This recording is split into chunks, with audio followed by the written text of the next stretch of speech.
убакытты токтотушубуз керек. Кантип токтотобуз? Аны үчүн пландашыбыз керек.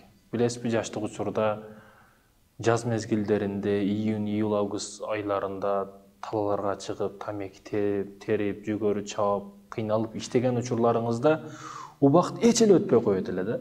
Кеч кириши мүмкүн болбогондой сезилет эле. Ошол иш кылып кыйналып жаткан учурларыңызда убакыт эч өтпөй калат. Кыш мезгилинде жумуш жок, оюн күлкү учурунда убакыт тез эле кеч кирип калат эле. Маселенин баш жагынан акырына чейин карай турган болсок, биз убакытты токтотушубуз керек. Кантип токтотобуз?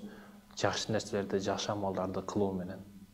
Эгерде бир досторуңуз менен кафеде бир жерде чогултуруп өткөн күндөрдү эстеп жыргап отурсаңыз, ал өткөн убакытка сиз ыраазы болосуз. Чындыгында ыраазы болосуз. Себеби өткөн күндөрдө ойлодуңуз, бактылуу болдуңуз ал учурда сиз достор менен кубанычып. Сиз бир туура эмес иш кылып койдуңуз. Күнөө иш кылып койдуңуз. Ал күнөө ишке 4 саат убактыңыз кетти. Ошондо жүрөгүңүз сыздап ооруйт. Убакытты кетиргенин билди жүрөк. Акылдагы ойлонду. Демек, бул жерде сиз убакытты токтоткон жоксуз.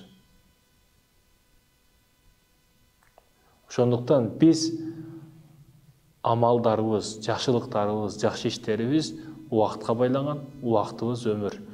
Өмүрүбүздү туура пайдаланышыбыз керек. Убакытты токтотушубуз керек. Жакшы амалдар менен, жакшы иштерибиз менен.